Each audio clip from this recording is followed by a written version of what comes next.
Amigo, peço a sua especial atenção com este vídeo, com o julgamento deste recurso especial ocorrido no STJ, porque ele traz diversos detalhes muito importantes para a sua prova de direito civil. É fácil, mas você tem que ter atenção com os detalhes.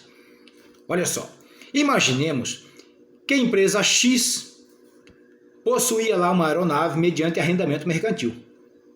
E então resolveu ceder gratuitamente essa aeronave para que uma terceira pessoa a explorasse nos voos de seu interesse. E então a aeronave passou a transportar, através dessa terceira pessoa, o então presidenciável Eduardo Campos durante a campanha presidencial.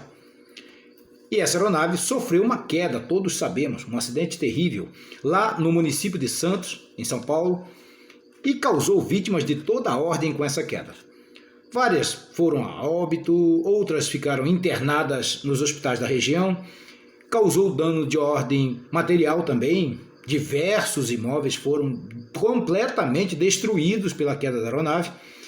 E a pergunta que se faz é a seguinte: quem deve ser responsabilizado civilmente pelos danos morais e materiais?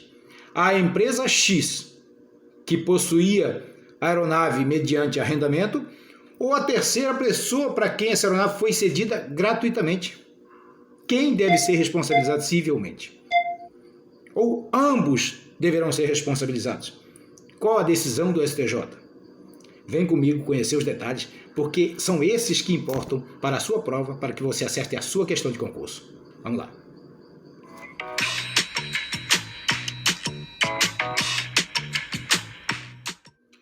E aqui, para a gente entender melhor a situação, vamos verificar o que é que a lei diz sobre isso. O artigo 734 do Código Civil 2002, em vigor, que você pode ver aqui do meu lado, pode verificar aí, que ele está dizendo que, salvo aí motivo de força maior, o transportador ele é o responsável pelas pessoas transportadas e pelas bagagens. Pode verificar isso aí. Esse é o caminho que a lei começa a desenhar para a solução desta questão. Neste caso específico, por tratar-se aí de transporte aéreo, deve ser analisado o que diz o Código Brasileiro de Aeronáutica quanto à espécie de responsabilidade existente nesse caso. Se é uma responsabilidade subjetiva, aquela que se precisa comprovar a existência de dolo ou culpa para atribuir responsabilidade ao transportador, neste caso específico, ou se aqui se trata de responsabilidade objetiva, e neste caso, desnecessário. Fica dispensada a necessidade de se comprovar a existência de dolo ou culpa do transportador para que ele seja responsabilizado civilmente. O Código Brasileiro de Aeronáutica, vamos ter cuidado com isso, ele não é expresso. Ele não prevê especificamente, de modo expresso, que a responsabilidade do transportador seria objetiva.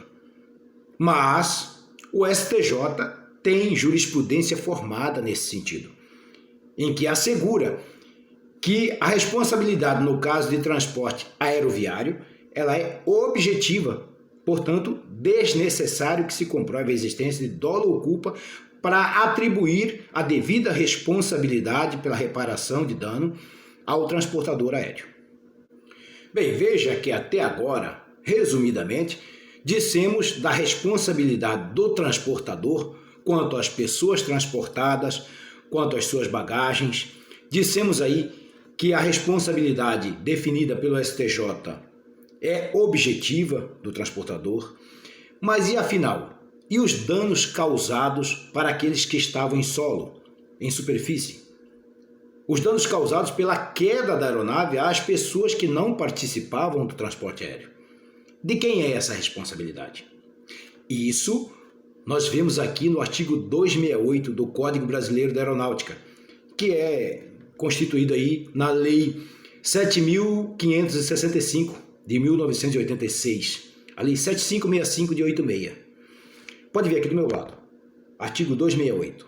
Ela vai dizer que a responsabilidade pelos danos causados em superfície é especificamente dos exploradores da aeronave. Quem são os exploradores da aeronave nesse caso? Vamos verificar isso agora. Antes, eu quero que você se inscreva aqui no nosso canal. Vai, se inscreve agora. Basta um clique, já está inscrito. E se gostar do vídeo, deixa o seu like, faz muito bem para o nosso canal. E para a finalidade deste recurso especial, nós vamos entender isso através do artigo 123 do já mencionado aqui Código Brasileiro de Aeronáutica. E lá a gente vai pegar a parte que nos interessa aqui, é lá o inciso 2 do artigo 123. Que em resumo ele vai dizer, pode ver aqui do meu lado, ele vai dizer que a responsabilidade nesse caso seria do proprietário da aeronave ou de quem a utilize diretamente ou por seus prepostos. Nesse caso aqui, então a responsabilidade pode e poderia à época recair tanto quanto sobre a empresa X, que já mencionamos aqui, que é quem tinha a aeronave a posse indireta dela mediante arrendamento e que cedeu para outras pessoas a explorarem. Essas outras pessoas passaram a explorar a aeronave, elas também são corresponsáveis pelos danos causados em superfície. Então temos aqui duas possibilidades de composição do polo passivo da ação de reparação. Tanto a empresa X quanto as pessoas para quem a aeronave foi cedida gratuitamente. Elas estão nesse conceito do inciso 2 aí do artigo 123. Ocorre que em 2022 ocorreu uma mudança. A lei, deixa eu verificar aqui na minha cola o número da lei.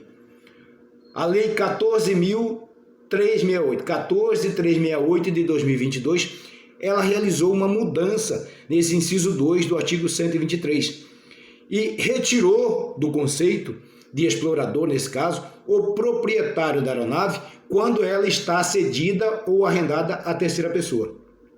Então, só pode ser responsável hoje pelos danos causados, só é explorador efetivo da aeronave aquele que a utiliza, está utilizando diretamente ou por seus prepostos. Neste caso aqui, com a redação atual do Código Brasileiro de Aeronáutica, nesse particular, nesse inciso 2 do artigo 123, essa empresa X ela não seria responsável civilmente. Não haveria irresponsabilidade da empresa X, porque ela não estava explorando a aeronave naquele momento, embora seja a arrendatária da aeronave. Mas na época, que é o que nos interessa, a redação da lei era outra e incluía, contemplava no polo passivo da ação também o proprietário. Então a empresa X, que foi efetivamente demandada nesta ação, ela é sim responsável, em que pese tenha alegado ilegitimidade de parte, ela não seria parte legítima para ser responsável civilmente pelos danos causados, especialmente em superfície, porque ela não explorava diretamente a aeronave. Mas nós vimos aí que a lei, à época dos fatos, dizia outra coisa. Dizia que tanto o proprietário quanto aquele que a explora diretamente são corresponsáveis. Então, ficamos assim. Foi demandada corretamente a empresa X nesse caso. E teve sim, está tendo que reparar os danos causados em superfície. Mantenha o seu foco, mantenha os seus estudos, acompanhe os nossos vídeos, sintetize o conhecimento e siga tranquilo para a sua prova. Boa sorte e bons estudos!